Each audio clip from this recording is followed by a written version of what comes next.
Hey, this is Melody Fletcher, author of Deliberate Receiving. The universe finally makes some freaking sense, which is a technical manual that teaches you exactly how reality and manifesting actually work.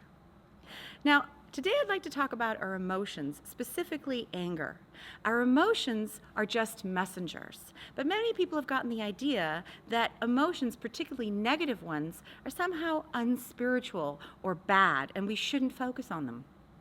First of all, emotions are not unspiritual. There's nothing that you can do that's unspiritual because you are spirit. And so by definition, everything you do is spiritual.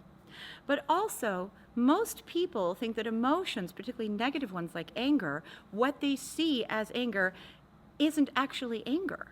It's repressed anger. So when you see somebody completely blowing up and maybe putting their fists through a wall or doing something really destructive, that may scare you, but that's not anger. That's long repressed negative emotion. And there's actually a constructive way to release anger, and that's what I'd like to talk to you about today.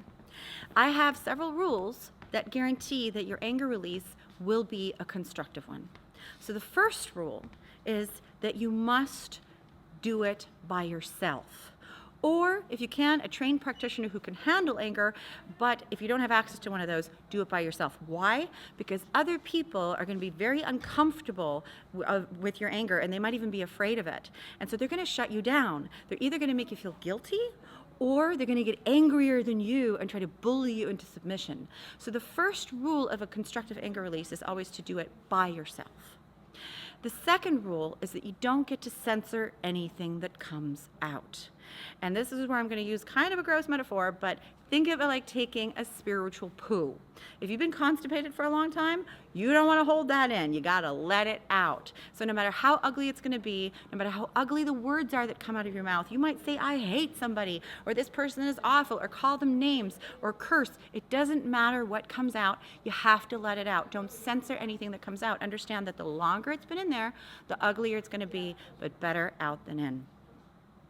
And the third rule of an anger release is that you have to push it outward, which means that you can be angry at anyone or anything, it doesn't matter, except yourself. Self-directed anger closes the loop of the energy, and then what happens is it turns into depression. So you have to direct the anger out, and you're not harming anybody by blaming them. You're doing this as a very deliberate way of releasing anger. And this is also when it comes in handy that you're not actually doing it to their face. So you can write somebody a letter that you'll never send. You can pretend that they're in the room and talk at them. The important thing is that you never get angry at yourself, that you push it out, and that you do it in a constructive way. When you have a constructive anger release and you let it follow through until you're not angry anymore, and that point will come. Your energy shifts in a powerful way. You get pulled out of powerlessness. Anger is the most important emotion that we have, and it's the most misunderstood. It will completely and totally change your life.